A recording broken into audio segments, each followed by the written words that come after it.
She's got the blue one. Yeah, I think. Hello. Am I in there? Oh, oh. Oh, there's a. How do you? Oh, look at that. There we go. Hello. Hello. Oh. Hey everyone, how are you guys all doing? Good. I need the mic for like 1 second. Yeah. Totally a great question, and I was supposed to announce it. I just forgot. Sorry. If somebody asked me, they're like, "Dude, I want to write a check. What do I do with that?"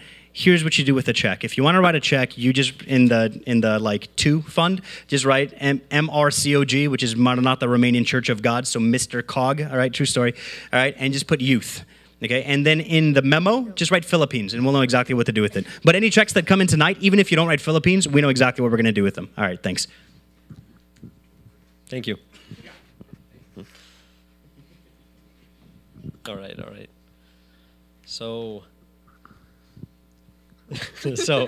anyways, out in the Philippines, it's where we're going out in the Philippines is it's in the southern Philippines. It's an island called Mindanao, and it's like basically the south is like one big old island. It's not like a little island. It's a huge island, many cities, and we're on the western half. And on the western half, it's a very underprivileged place. It's like Philippines has beautiful beaches, but this area doesn't. You know, like there's a lot of beautiful tropics in the Philippines. This place isn't as nice. Tourists don't come here. There isn't a lot of money. The big city looks like a huge village, basically, except it has like a shopping mall. It's the weirdest thing. And then next to it is a stick hut, and some guy can sell you like a gum and a Pepsi.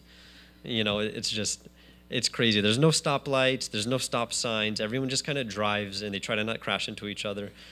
And that's the official city where the airport comes, where the airplanes fly into the airport, and yeah. So, anyways, it's a very underprivileged place, and that's why we're out there. If you go more in central Philippines, there's a bunch of islands, and typhoons always come there every year and batter houses and leave people without homes. And you know, you have like the Red Cross and all these huge organizations out there. There's always people helping out there. So we decided to go to the southern Philippines, and out here, it's I mean, you don't see a lot of white people at all, and if you do, they're not missionaries. And you know, speaking with the Christians, they tell us very seldom do missionaries even come out here. It's a very neglected place. So I'm gonna show you a little bit of what we're doing out here. Let's see, did this show up? Oh, hold on, am I holding it backwards? Huh? Oh, can you guys unblink it?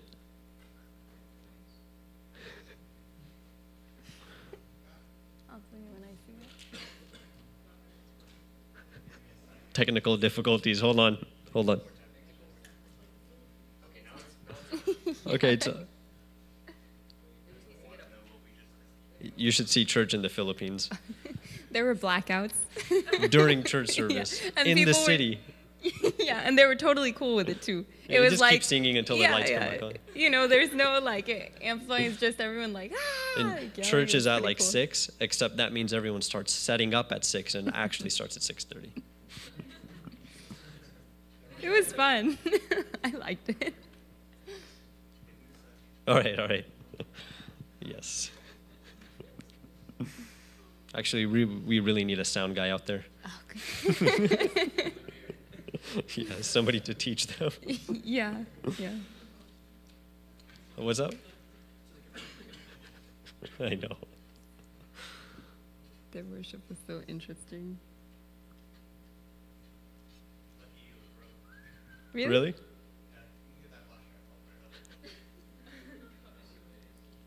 What the heck? Okay. There you go. Just right on there. It's not in any folders or anything. Exactly. Yeah.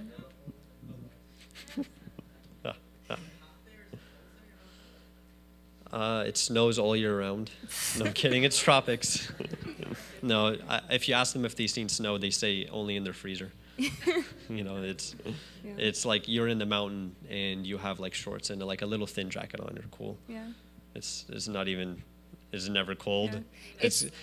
Yeah, No. in the evening you're like, finally, I could at least kind of go to sleep. It's cool So enough. nice. It It's was funny really though. bad. Sometimes it would rain, but it would rain like crazy hard out of nowhere. And it was funny because we were going through the photos today, and we're seeing like these little kids that would follow us around everywhere. Awesome. And they were just playing like through this rain and like soaking wet. It was fun. Okay. So, okay. All right. Anyways, next slide. All right. Yeah, you guys want to dim the lights? There we go. Cool. Okay. This is basically just shot mid-construction of the church. This was our first trip going out, which was in November. It was their third time going out, so they had built the church up to this point, and this is what we had when we arrived over here. Am I in the way of the TV or anything? All right. Okay. Cool. As you can see, there's just scaffolding up, and it's just the basic structure skeleton of the church. Next slide. Here's some more shots. All that yellow stuff, that's all steel. So the whole church is just steel, concrete, brick. It's kind of how they build it out there. You can't do wood. Termites is a gigantic problem. Everything will get infested by termites, or all the moisture will just destroy all the wood. You can't do it. It's not feasible at all. So next slide. Upstairs, this is the interior of the upstairs. There's no flooring yet. It's just open below me. It's like a 20-foot, 15-foot drop. Next slide. And this is from the interior on the bottom looking up through where I just was. So you can get an idea of the size of the church. I mean, it's definitely smaller than this, but you can fit about 100 people. That's counting the people that stand around or sit around outside on a rock or on like a boulder or something. Next slide. So we started putting flooring on upstairs, basically just plywood. Yeah, it's like marine plywood. They lacquer it in something, and so yeah, we just bolted that down to the framework of the church, and this is to make a second story where we want to like house missionaries or ministers to the church, people passing through, maybe even the pastor. Next slide. I think we're going to be sleeping there too. Yes, next time we'll be sure. sleeping. You'll see a more finished photo of it. They're putting on the roofing up there, and this is just, sheet metal roofing, corrugated roofing. The entire third world, all the third world countries, that's their roofing, corrugated roofing. You can even see in the background there's rust on the roofing. That's somebody's house in the background. Yeah, it's just your standard roofing going. And so we put a lot of the flooring up. Half of the roofing is going on up on the trusses. Next slide, please. More and more of it's going up. It's getting more enclosed. Next slide, please. So we finished all the roofing, finished all the flooring, and we started putting framing up because we made separate rooms. Half of the upstairs is like a living room. The other half is 2 rooms and a bathroom, guys and girls, and bathroom access. Going. That's just more of the framing going. And then we finally put sheetrock on all the framing and closed in the room. So all the different rooms are there, all the partitions are up. And as you can see, we're using it as storage as well. Go on. We put the windows up. Next. This is a guy. This is one of the welders. This is how you weld. Just in flip-flops and no shirt. And go the back, kids please. are all down underneath the like welds you can see falling. the little kids just like playing around. Yeah, they're playing in garbage, by the way. Next slide, please. This is just a shot of them working on the exterior. They're putting like finished stucco in a way. It's just like really, really, it's just concrete basically. Really fine concrete, just covering the outside. Next slide, please. This is another shot from the front. The entrance is down there in the center, and up there is the second story. Next slide, please. Where you were just looking up there, I'm now up there, and I took a photo of them welding in and framing in glass windows, which is really nice. They don't have glass windows. Not a lot of people. Going. This is a construction material. They are using a skill saw to cut a bamboo trunk. It's like this fat. It's so big. They're using it to hold. Huh? Yeah, that's not me. I'm taking most of these photos, by the way. Next slide, please. Hey, look, I'm doing something too. I'm over here. I'm bending some iron for the ornamental iron breezeways. It's so hot in the Philippines. You don't you don't make closed walls. It's so hot, everyone would like suffocate to death. So it's just a bunch of posts and steel fencing, basically, so all the air can pass through. You don't want to close in the space. You want air to flow through during the service or everything. It'd be way too hot. They can open and close. Yeah. We wanted the upstairs to be a little nicer. If you put the glass windows down low, they will break. Someone will break them or something, or get into the church. Yeah. But those are upstairs, and you can't. Yeah. Also, we don't want the bats to come in. Yeah. Bats come in the house. It's not fun. I thought it's not fun at all. funny. So here I am bending some ornamental iron scrolls, just by hand. It's real fun. Next slide, please. And here I am welding them into the breezeways. So it's like everyone has like this crazy ornamentation that that big fat guy that was welding without a shirt on. Like when we arrived, he had already been there for like 2 months. Or 3 months almost, just working on this church. And so he's just welding up everything. And he started out the framework of how the ornamentation should look. And I just continued on with it while he was doing other stuff. Next slide, please. Yeah, that's a shot from far away of the church. That's like mid-construction. No, what we're doing when we return is we're going to start to finish this church. It's still just exposed brick. We want to put more stucco on. We want to put like actual tile flooring inside. Right now it's just concrete, we want to put like trims around the windows, kind of seal them in, because it's just like window and concrete. There's nothing in between to kind of like keep water in and out. There's a lot of little things that just aren't finished. It doesn't officially have doors yet. That's very normal in the Philippines, by the way. The upstairs has a door and a lock, so that's nice. That's where the current missionary sleeps. His name is Yonuts. He's the one we'll be supporting. I'll show you pictures of him soon. Next slide, please. Like 50 feet away from the church is a bathroom we made, and there's 2 toilets, and those guys on the side are building walls up for a shower. Next slide, please. Here's another shot of it. This is looking towards the showers. We did put the walls up, but we haven't connected a water reservoir and like shower heads. We got to put tile in them. We got to put tile in the actual like toilet area. It's all just open concrete. Next slide, please. This is what we would drive in. We would just hop in the back of this truck and just There are no seatbelts. Yeah, there's no seatbelts. And there's not enough seats for everybody, so actually you hang on to the. You just hold the top and kind of go for it. But again, there's no stop signs. There's no stoplights. Like, I'm not kidding. There's not one. And it's really bumpy. So it's actually fun because like eventually you stop holding on to like play a game and see like who can like not fall over.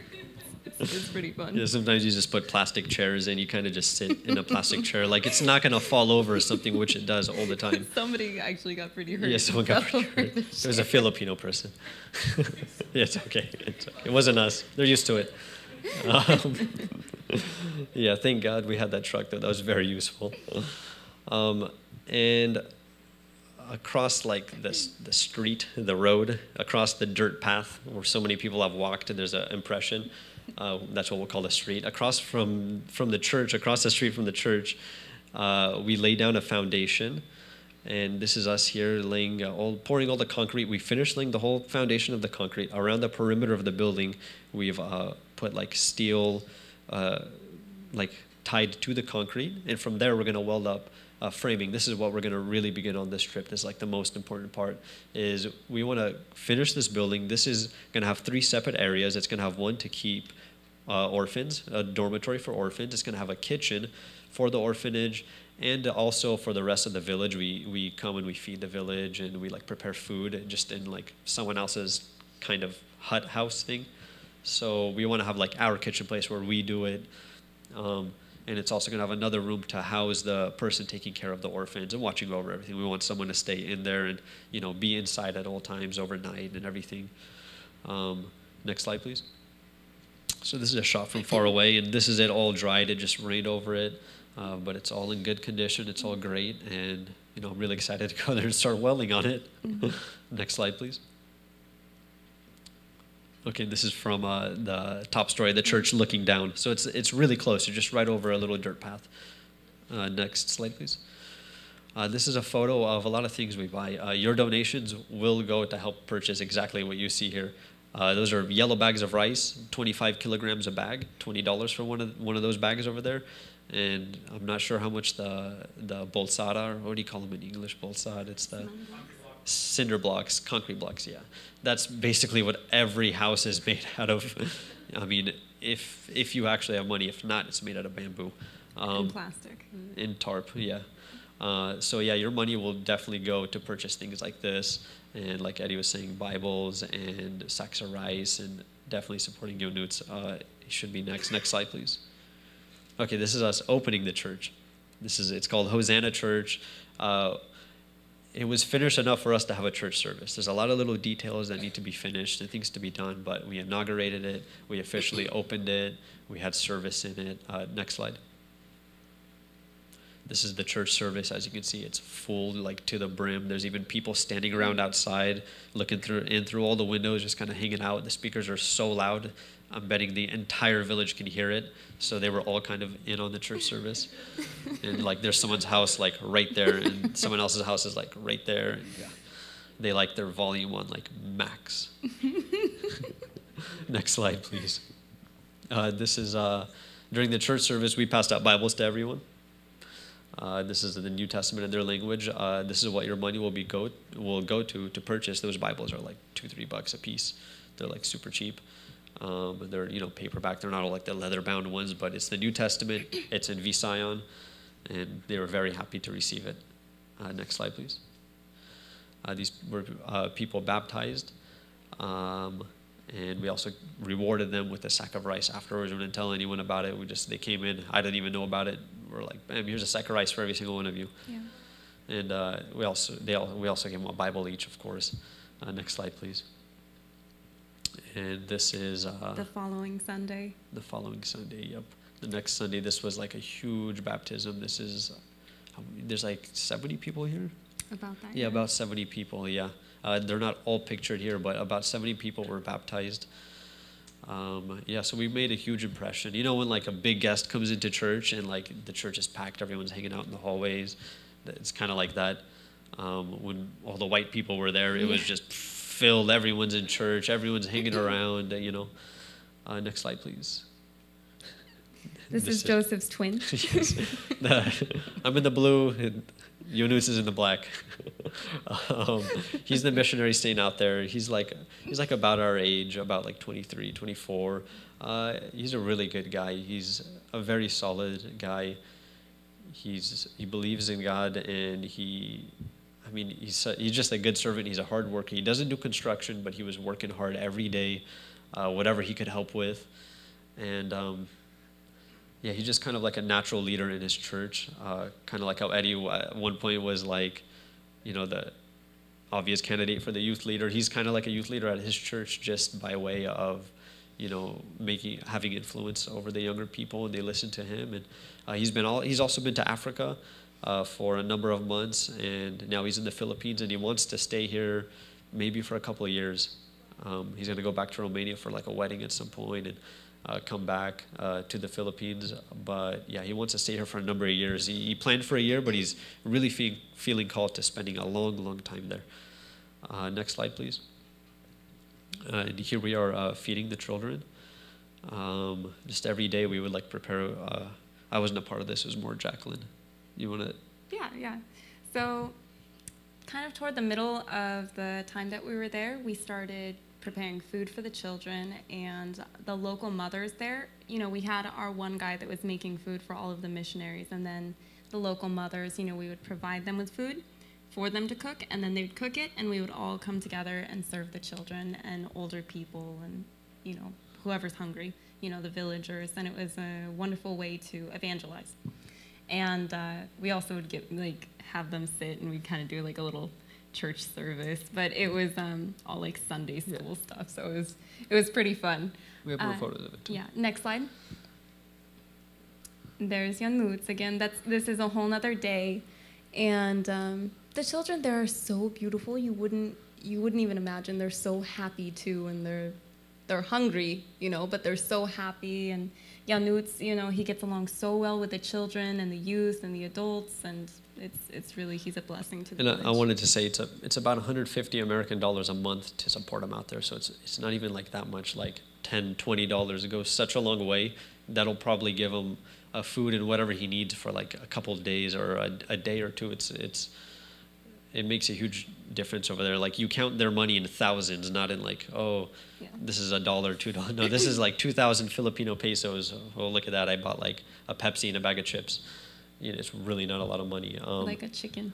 Yeah, I bought like one chicken. Here's The chickens 4,000 are small. pesos. Yeah. Oh, you see, they like love him. You know, they're giving him hugs and sitting with him, Pulling and, his nose. Yeah, and they're all like, they're kind of smelly, and they're so cute. They're so cute. Next slide. And then this is Constantine Antamia with these two little girls. He like absolutely loves these two children, and they're, if you met them, you would fall in love with them yourself. Like, yeah, it's just adorable. This guy is he's our leader of the group. He's the guy who called Eddie, that got in touch with me, and you know, through him, we're all going out here. He kind of spearheaded the whole thing. Yeah, that was pretty crazy. And then just more children. They loved having their pictures taken. Next photo. Again, they loved it. Next photo. Oh my God. She was so cute. I kept telling her, like, okay, like, let me get a picture of you eating. So she was like really trying to show she's eating, you know? It's funny though, because they don't understand English, but they still kind of get like what you're trying to tell them. So she's just so cute. Oh, and they get lice a lot, so they had to cut off all their hair. That's why she's bald. If she was in like a little boy's outfit, you would have no idea that was a little girl. Next photo, please.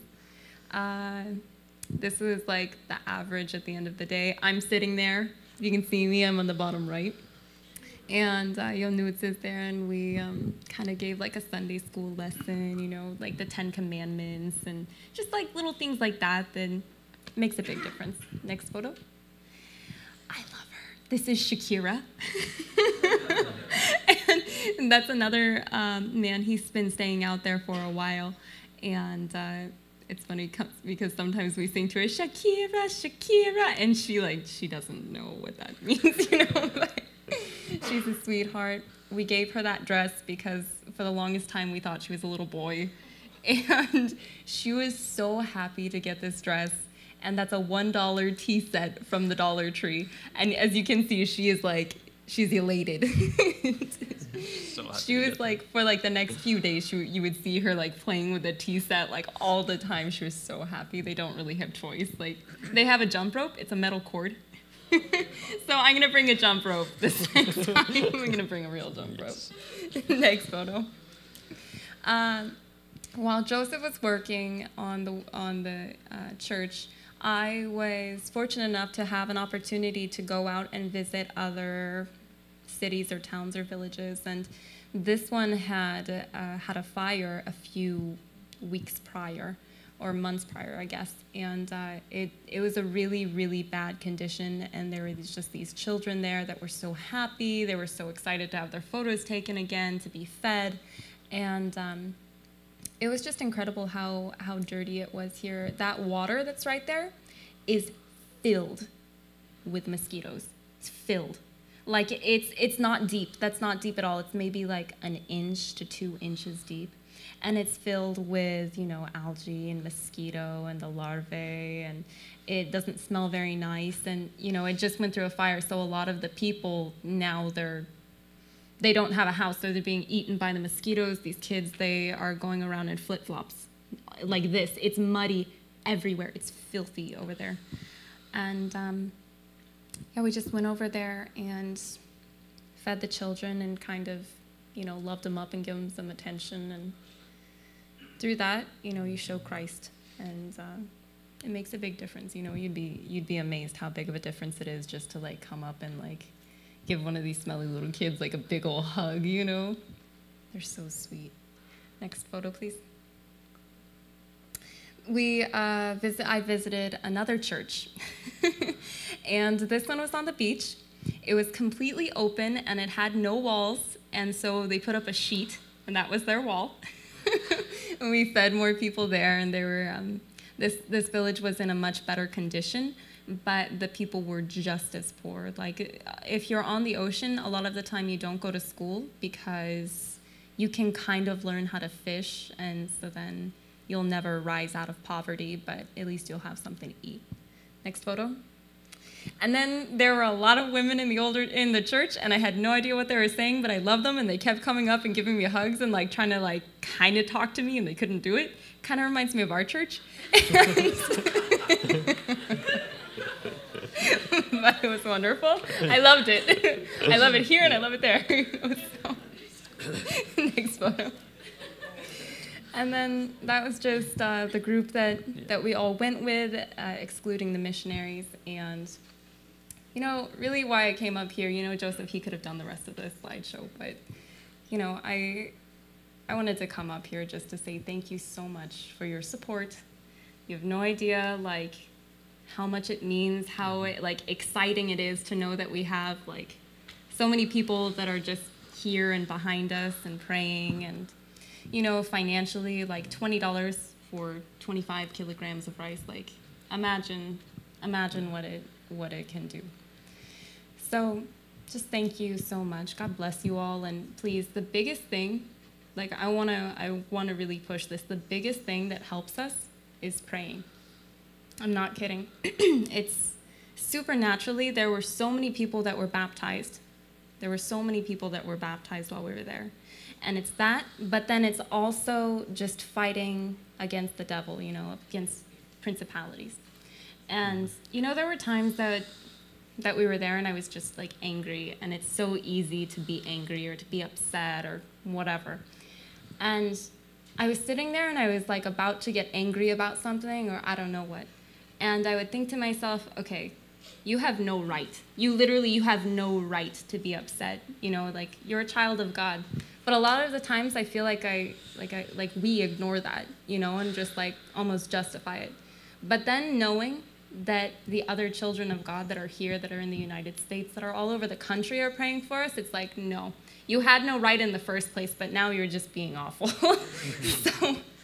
Please pray for us. Yes, please pray for us. Thank you so much, and God bless you all. Did I do it? Okay. Here, take this. Take these with you. This one and this one. Thank you. Okay. Thank you very much.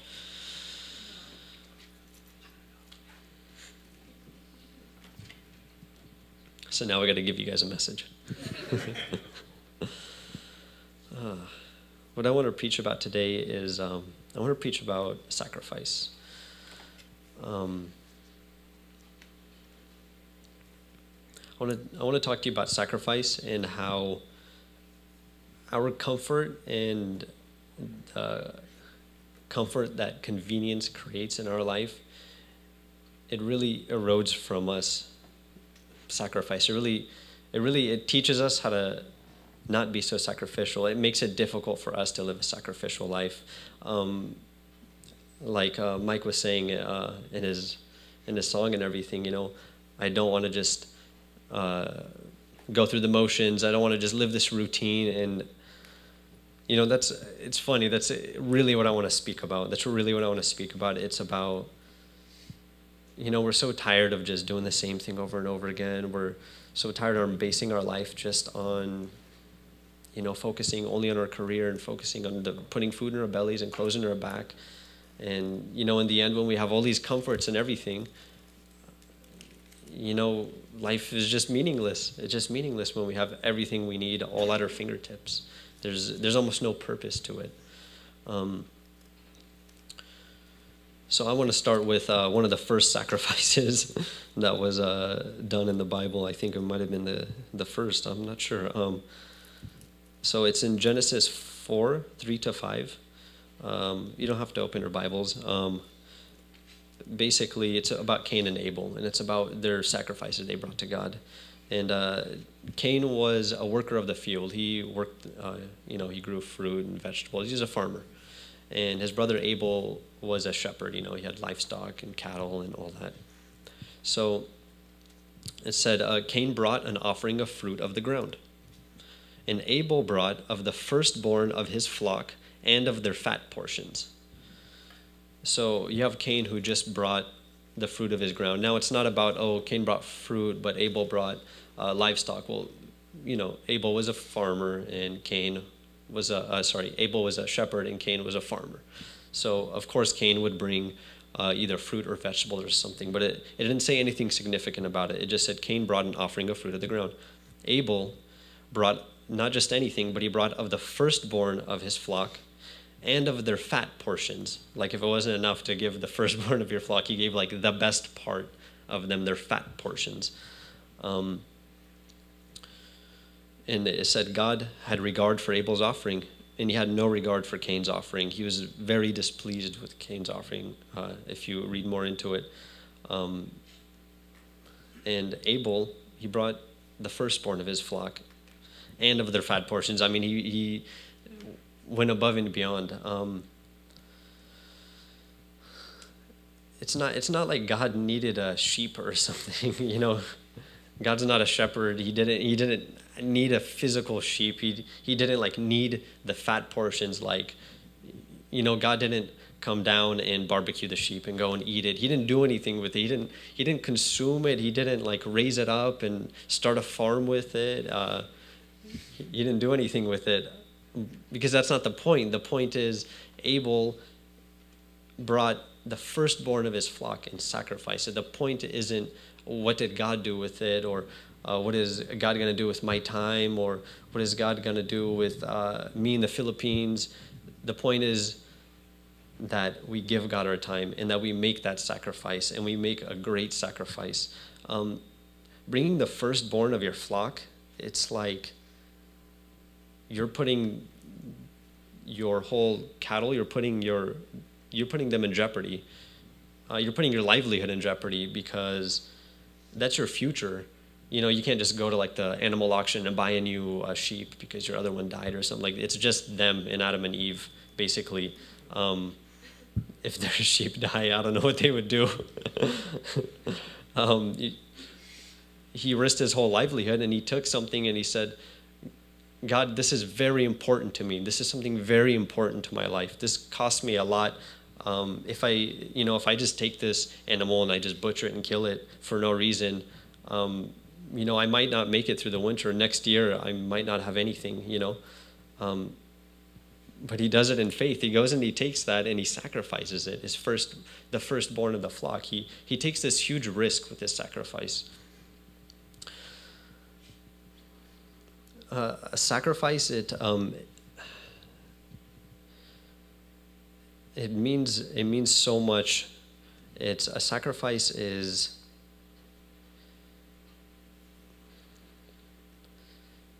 doing a sacrifice like that. How do I explain this? A sacrifice in itself, it gives value to something. It gives value because you sacrificed. If you sacrifice something that was just unimportant, it didn't matter to you, then that sacrifice you're giving to God, you're losing. It doesn't have as much value. You didn't put value into it. If we look at fasting, you know, we refuse to eat. We say, I'm not going to eat to glorify you, God, to grow closer to you, God. I'm going to refuse eating. That in itself is a sacrifice. And it's like, why does not eating, what does that help God with? And the thing is, it's for us. That sacrifice is for us. It's like when you refuse to eat to grow closer to Christ, and you go into prayer. I mean, myself, I'm thinking like, man, I better make this prayer count. This is going to be like a real prayer. I'm not just like, you know, praying while I'm driving in my car to work or something. Like, I have refused to eat today. I'm really hungry. Like, I'm gonna make this prayer count. I'm gonna come before God honestly. Like, it makes you take it seriously, because you're not just like, you know, praying because, oh, you know, it's like 3:30. I should probably pray. I haven't prayed today. It's like, no, I'm like, today I've taken this whole day to refuse food, and it makes you take it seriously. A sacrifice like that, it makes you have value. It makes you put value in something. And that's the thing, sacrifice, it gives value to something. A good example I could give you is like, if you ever like beat a video game or like won a couple levels, you know, like play Candy Crush on your phone and like do-do-do-do, and all like the screen pops up like you win, and you're all like, yeah, and you're all excited about it. It's not because the little pop-up thing came up and told you you won. It's because it was challenging and it was difficult, and it took you some time to master it, and maybe you failed once or twice, and then you beat it. It gave it value. What really gave it value wasn't winning. What gave it value was putting that time, putting that effort, putting that energy, and that winning was just like the turn. It was just it's just what made it all worth it because of the energy you put in it. If we look at like running a marathon, you know, has anyone here ran a marathon? I haven't either. It's okay, don't worry about it. I was like, where's Jonathan Tadarian? I think he did once. Okay, anyways, if you could imagine if you ran a marathon, because I totally haven't. You have to like train weeks prior. You can't just like go buy the ticket and go and run the marathon. You will not make it. I bet you anything you won't make it. You have to spend time preparing. You have to go, you know, jog every day, run every couple of days, get better at it, you know, increase your mile time, beat your last record. You get to get better and better at it. And then, you know, it's like the day of the race and you're going there and you're ready to go. And then, you know, the gunfire is off and everyone's running. And then someone just takes like a right turn down the street, hops in a taxi cab, and just drives to the finish line and just like runs right through the finish line, you know, like breaks the thing. And he's like, I won, you know. That guy didn't win. You know that guy didn't win. If you were that guy, you couldn't claim you won. Why isn't it that if you just cross through the finish line and break the string, why doesn't that give you satisfaction? Because the whole point is the training, the sweating, you're running and you trip and you fell over and like you skinned your elbows and everything, and you kind of like rub it so it kind of like attaches the skin, and like you just like keep running, you know. It's like that's what gave it meaning. All the hours you spent, all your sweating and bleeding, all of the effort you put into it, that's what gave it a meaning. That's what actually made it valuable. It was that sacrifice. That sacrifice made it valuable.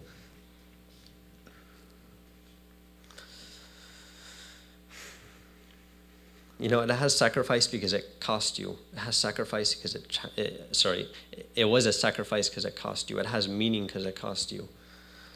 It has meaning because it was challenging. You sacrificed your time and your energy to do it, and that's what made it valuable. Another example is like when you sacrifice for a friend. How many of you have had like a Facebook like friend relationship where you like talk to somebody on Facebook and then you see them in real life and you're like ignore eye contact, you don't even like talk to like everything that you've talked about on Facebook somehow is not attached to you and that person. It's just like it's because you were talking to a little icon, a little picture, a little avatar they have. You weren't talking to them. That relationship will only go so far. A real relationship. If I really want to grow close to Adi, I gotta call him up. I gotta see how he's doing. I gotta come over his house, you know, or we'll go get coffee. Like I gotta spend my whole evening with him, see what he's all about. He's gonna see what I'm all about. We're gonna tell each other like, man, I went through this, I went through that. I love you too, man. And we're gonna talk about some things. But if we're just like texting, like, what's up? Nothing at work. Cool, me too. Yeah, what are you doing today? I don't know. You know, like, and you do one of those. Nothing's gonna come of it. But I gotta say, man, I should maybe work on this, or I have a lot of things to do today, or, you know, I could just sit at home and enjoy myself, read a book, watch a movie or something, but instead I'm going to take this time and I'm going to go and be with my friend. And that is a sacrifice of your time. You're never going to get that back. But if you put that time and you give that undivided attention to someone, you put value in a relationship, and our relationship really means something. We're true friends. We're not just, you know, Facebook buddies. And if it came to a point that like Adi was like, man, it's 2 a.m, his car broke down and he's stuck somewhere and like no one's answering their phone, he calls me and I'm like, okay, dude, I'll come through, I'll help you. Like you woke me up, but I'll come through and help you, you know. I got work tomorrow, I got to go install this huge job. I'm 120 pounds, I can't lift a lot and I'm going to be so tired. So I come through and I help him, you know, and he's like all thankful and everything. He goes home, I go home, you know, I get not a good rest. The next day it's like difficult. You know, my job is a little late because I didn't, that one day made everything push to the next and everything. And so it cost me, you know, like it cost me my rest, you know, it maybe even cost me my job, you know. But that's a sacrifice when it has to cost you, you know, it has to cost you something. It has to cost you a part of your life. It has to cost you somewhere. You can't have both, you know. You can't just dedicate your life to yourself, to your own career, to making money for yourself, to putting food in your belly and clothes on your back, and just yourself, and then, you know, just give God the little scraps of your time, you know. That's not a true sacrifice. We gotta give God more than that. We gotta really give God priority. That's ideal. But so many times we only give God, like, you know, after I've worked and after I have had me time, and then like the last like 5 minutes I have of my day, like that's what I give to God, you know. Like I'll only pray like when I'm driving to work, you know, but I'm not gonna ever just like sit down on my knees and do nothing, come before him only in prayer and like sacrifice that time. I could have been driving while I was praying. I could have been working while I was praying. No, you're just praying, you know, like you're not giving God like half your attention or just the scraps of your time. Like Abel brought of the firstborn of his flock and of their fat portions, like the best part, the fat portions. I mean, it's the best for Abel. Like people needed the fat portions. The fat portion was very important, but it's not like God needed the fat portions. It was important to Abel. And so he had value. He put value in that. So yes, even sacrificing for a friend draws you closer. Sacrificing for other people and, you know, spending your time to help them. You could be doing something else, but instead you're sacrificing your time to show them the love of Jesus. A sacrifice in itself, it kind of embodies the love of Jesus. It embodies love itself. Jesus was sacrificed for us. Like that's the whole point of the New Testament. He died for our sins. He was sacrificed for our sins. In that same way, when you're sacrificing for someone, you're being like Jesus. And to sacrifice for someone, it embodies love itself. It's like I could be doing something else, but instead I'm going to help you. Instead I'm going to do something for you. Instead I'm going to serve you. And that's like the whole point. Like that's the whole point of being more like Jesus. It's sacrificing what we put as a priority in our life. It's sacrificing, you know, our first choice. It's sacrificing our indulgences and what makes us feel better and what it is that we feel like doing. It's sacrificing our comfort. It's stepping out of our comfort zone and, you know, being awkward and telling some random guy about Jesus and hopefully not getting spit on. Yeah. Sacrifice, it gives value to anything. Even like this thing right here, if we look at this wood carving, why is this wood carving here? Why is it front and center? Why is it right at the center of the podium? Why isn't it, you know, back down here? Why isn't it on the inside? Why is it up here where either you're looking at the pastor or you're looking at this thing? It's because this thing took hours and hours to make. It took a skilled hand to make. Someone had to come and chisel it by hand and work it by hand.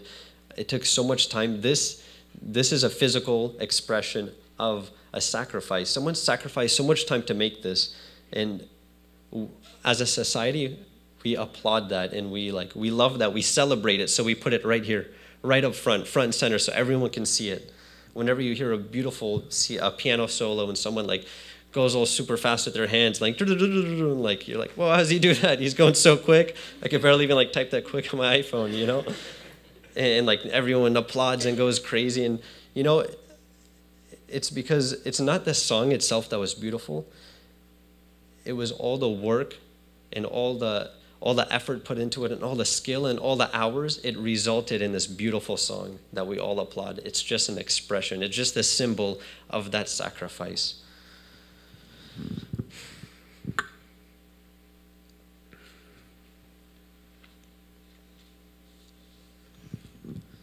So that's a lot about sacrifice. I want to talk to you about comfort and convenience, and how comfort and convenience, it actually erodes the value of a lot of things that we do.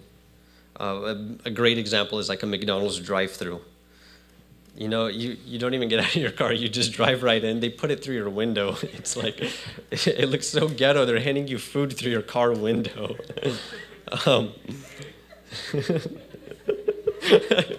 Whatever. I was at Taco Bell last week, all right?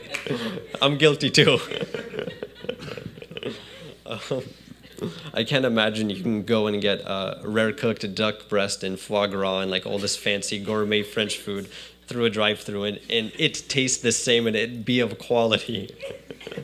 When we were in Paris, you know, I ate like all this cool French food, and it's like, it takes them like half an hour to bring the food out. It's not like going to Red Robin and they just like cook you up a burger real quick. It takes like 30 minutes. You're like, did they forget about us? And they come out with this amazing meal, and it's like, yeah, it takes time to cook it. It's all legitimate. It didn't come frozen off a truck. They didn't reheat it anywhere. It's not processed. It's not corporatized and thought up of how we should produce this food. It's just like, bam, we had some duck breast. We had to cut it up first. We had to cook it. You had to do every step of the way. I had to put oil on the pan and work all of it. I mean, sometimes I'd ask them, like, can I get this? And they're like, sorry, we don't have it anymore. And I'm like, well, why not? And it's like, that takes 48 hours to marinate. And we're out of it. I can't marinate it for you in 20 minutes. It's all gone, okay? That's value. That food has value and it tastes amazing. It has value you can actually taste. It has quality you can taste because it actually took time. It wasn't something. It's like when your mom goes to the backyard, if you have chickens, and like cuts a chicken and cooks it and you eat it and it's amazing. It's not the same. It's not like one from the store. It's completely different.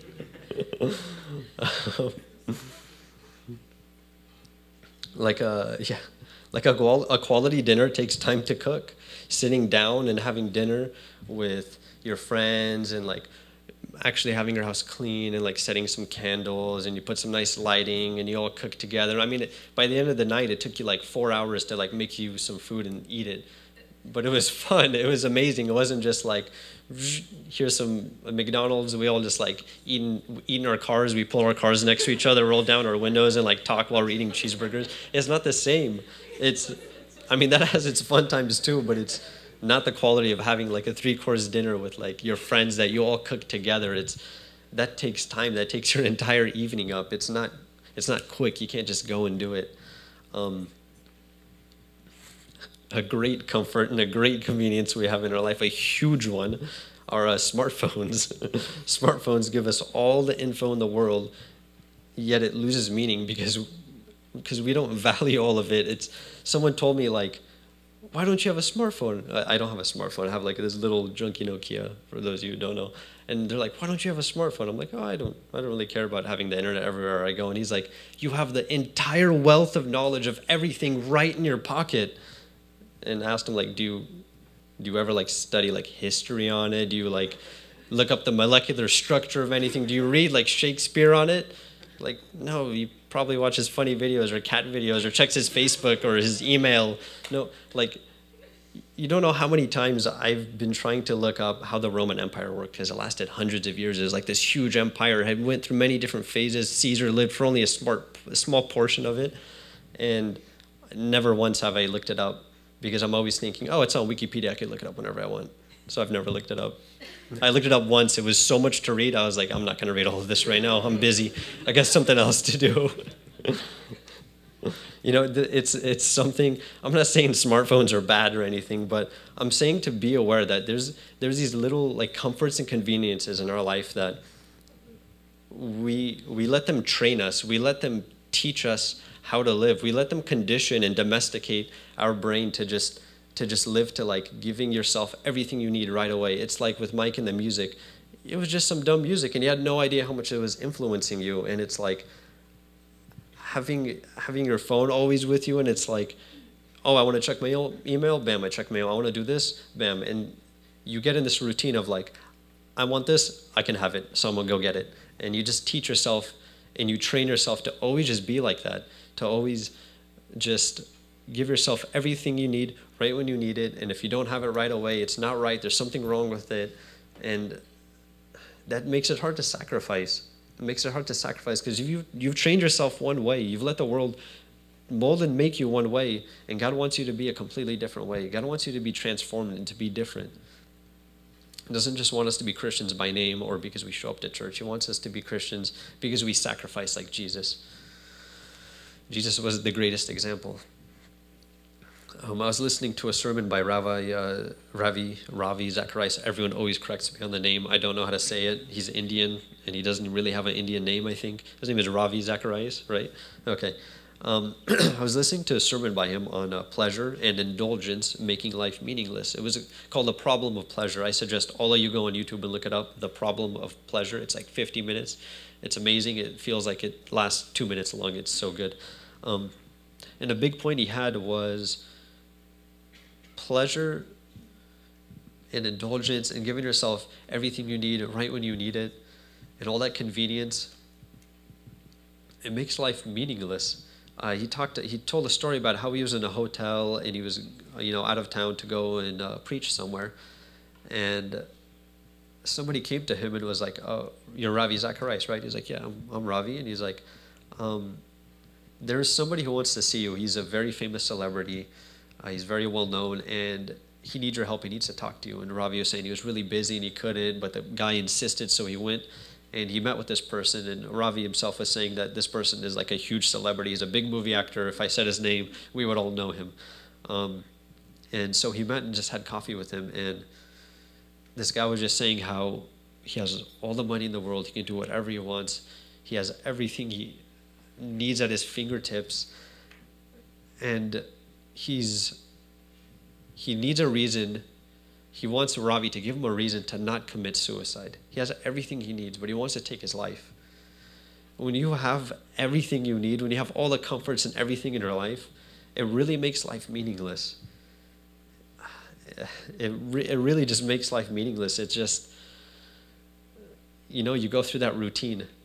We have a good paying job, you have a good car, you have a little house, you have clothes on your back, and it's just like, you just go around on the routine. You go around on the routine. There was no hardship. There's no difficulty you had to go through. You didn't have to fight against anything. You weren't stressed, and you overcame, and you made it through. No, life was just so easy. You might as well not be alive. The way I look at it, I don't like to make this comparison, but the way I look at it is I look at my dog. She has everything she needs. And her entire life consists of eating, sleeping, and pooping, basically, in some order or other. That's all she does. And she's so satisfied with that. She's just the dog. She loves it. She loves whenever you pet her, you feed her, she's happy, she eats all the food. All the same, every single day, like it's her first bowl of food ever. And and it's like, we're not an animal. We're not just a dog. We have something more. My dog's satisfied with that, but God created us in his image. He created us to do more. He created us to go and fight for people. He created us to go and witness to people. He created us to go and just be a light in this world. He didn't create us just to, just be like a dog, just live and breathe and move on. And, we're so much more than that. We're so much more than just putting food in our bellies, clothes in our back. I mean, we're just a glorified animal at that point if we just go with the routine. If our main focus is just making sure we don't starve, making sure we're not too cold or too hot, and making sure it's not raining on our heads, at that point, it's like, really, what's the point? You have nothing to fight for. You have nothing to live for because you got everything you need. It's all there, and you're satisfied. I guess I'm good, It's like when you ask people, like, how are you? And they're like, good, I guess. I have everything I need. You don't see them overjoyed, jumping, yeah, I'm so happy to be alive. Just like, I got my food, I should be good, right? I should be satisfied.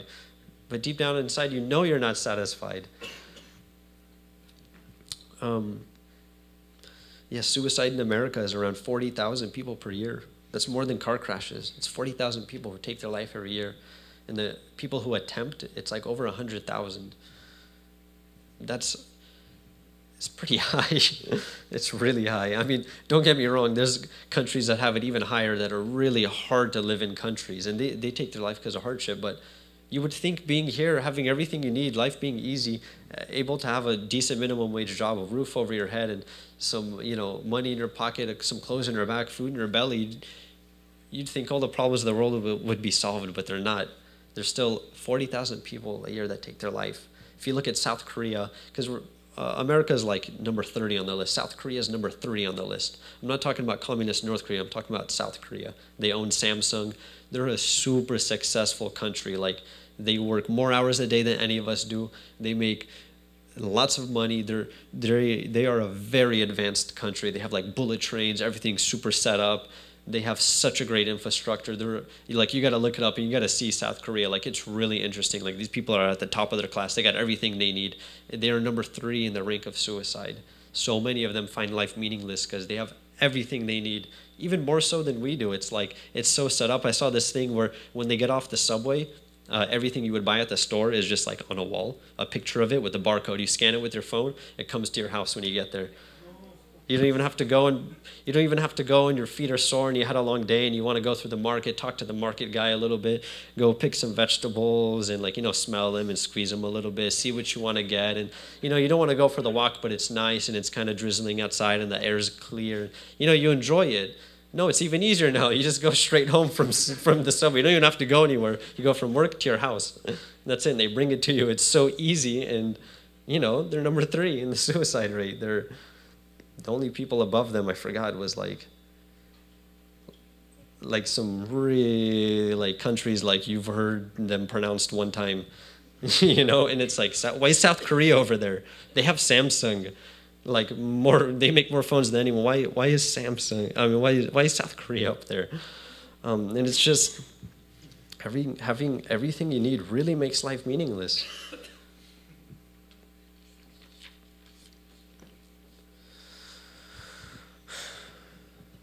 The truth is, we strive for comfort and we hide from sacrifice.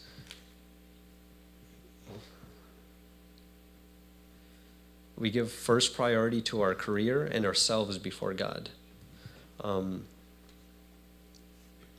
We put everything on our future, I know how will I have food in my belly and clothes on my back, in 6 months. Well, because I have work, I build railing, I do construction for a living, ornamental iron. It's like, I do that and I know I'll be good. I know I have this job and I know I'm going to school for this career and that gives me security, And we find security in our job. We find security in our careers and our future that we've laid out for ourselves. And when things go difficult and you're uncertain, you're like, no, I'll pass these tests. I'll be good. I'm going to become a nurse or a pharmacist or I don't know what else there is. And, I'll be good. I don't have to worry about my future. I can eventually move into my parents' house and everything, or I'll be good. I know I'll be good, And we don't say,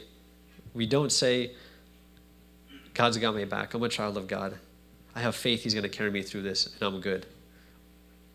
We put our hope in our careers. We put our hope in our future we've made for ourselves. We don't put our hope in God. God has to be our priority. We have to trust in Him first before everything, before any career, before any other choices we're going to make. We got to trust in God first because, trust me, if you only trust in yourself, A, you're going to be really comfortable, life will be meaningless, or B, you will be very let down by yourself. God will only give fulfillment. He will only give true fulfillment, though, all the fulfillment we need. Deuteronomy 32:15-8 talked about how I believe it was Israel grew fat and forgot God. Grew fat in all the things that God carried them through and helped them with, and they forgot God. They turned their face away, and we do that a lot too, because a lot of the blessings in our life, they're blessings from God, and we forgot who gave it to us. And it's funny. It's like, God, help me have a good job, and it's like, bam, He gives you this amazing job. It was just such a divine appointment, and you're all set up, and you're like, bam, okay, I'm good, peace, God. I'm good with, now I'm all comfortable, and I'm all living here, and I got my good job, and we forget God gave it to us, and He wants us to glorify Him with it too. He doesn't just want to put money in our pockets. food in our bellies, clothes in our back. You know what I'm saying? He wants us to honor him with this. And if it comes down to it, he wants us to sacrifice it for him.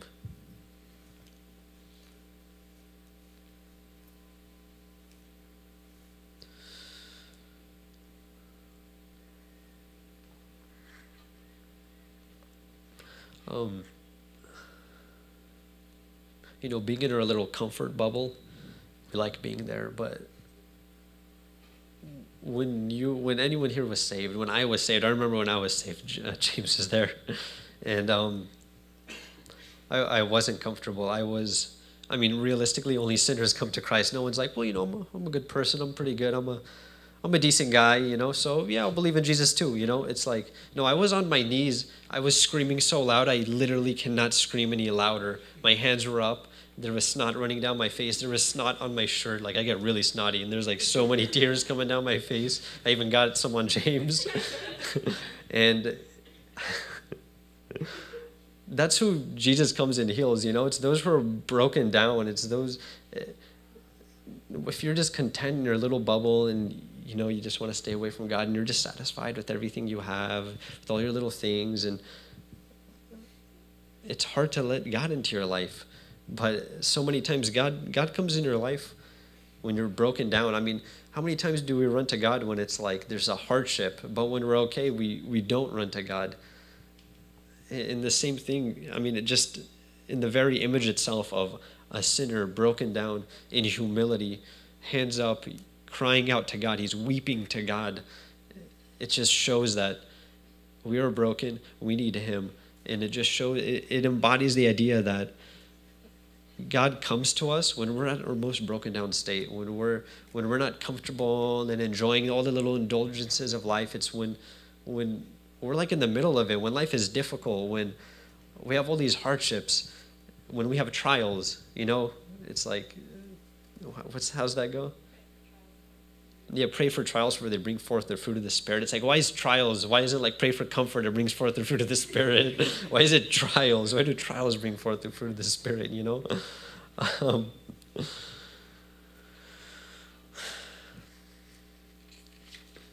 that was it. Yeah, man. Really? I swear I wrote a 4th page. No, well, really, that's what it comes down to. We have to make a sacrifice, and it's funny that Mike had the and them that he had, and it's so perfectly lined up. It's yes, you don't want to just go through all the routines. You really want to sacrifice something like, man, like when you're out in the Philippines. Like it's hot, it's humid, like you wake up at 6 a.m. and we're working until the sun goes down.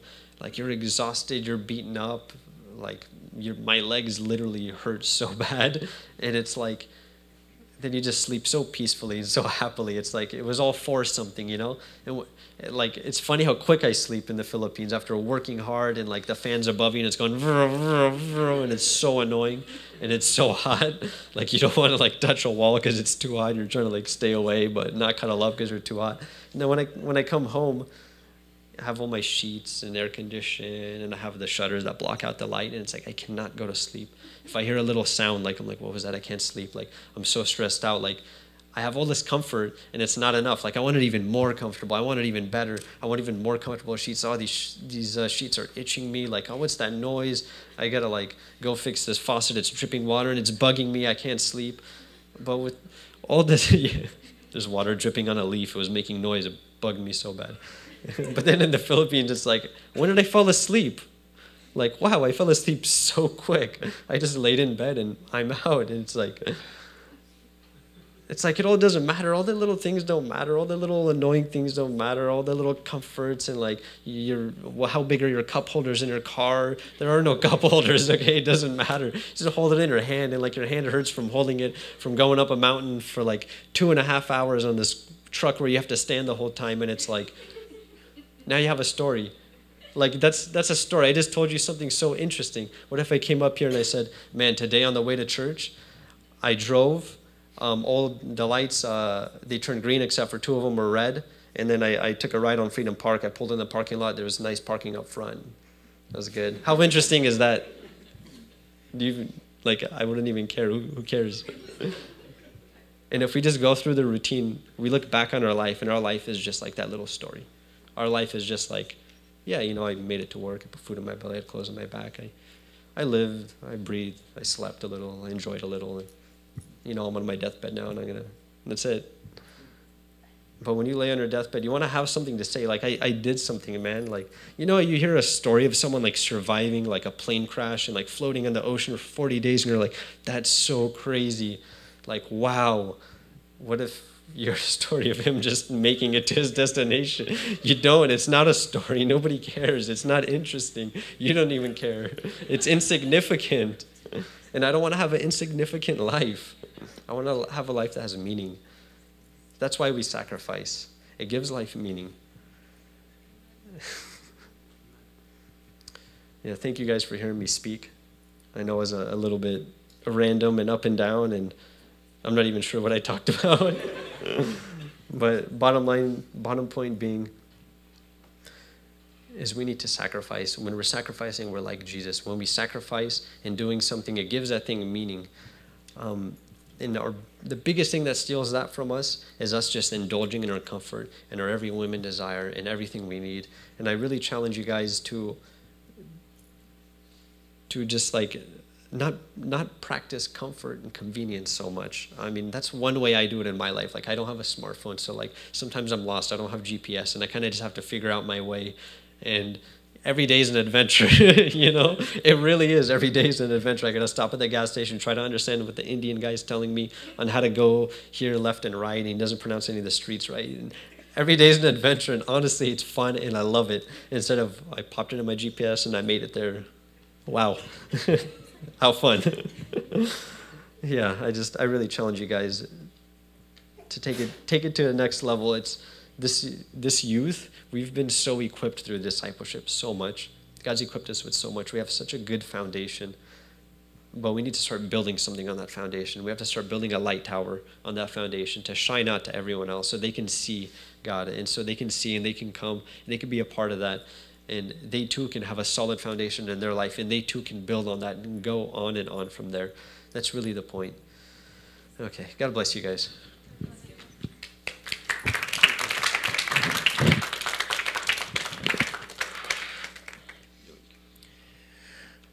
So I just wanted to let you guys know what it is that we raised. We raised the $500 that the youth is going to meet.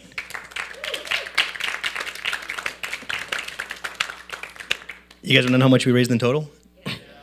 $2,834.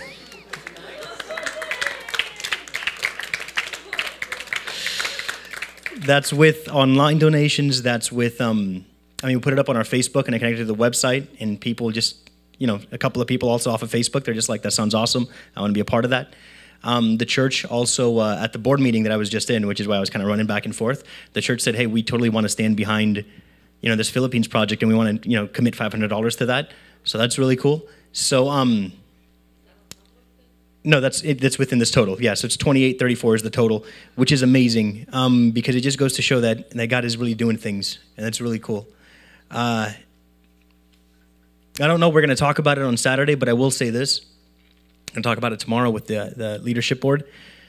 Seeing Peter just randomly be a part of missions and come here, and God put it on our hearts to get involved, and then Joe and Jacqueline out of our youth, and then Discipleship 2.0 with serving with the homeless is something that's really on our heart, and serving with Samto Plan with a package ministry to all over all over the world. Yeah, I'm excited to see what it is that God has in store for us this year, because I think He has big things in store, and things beyond these walls, and things beyond self-sustained or self-sufficient in Christianity. But this kind of Christianity that just kind of reaches out and loves people. I invite you guys to stand. 2834. That is so cool. Imagine how much rice and little outfits for little kids, and how many Bibles and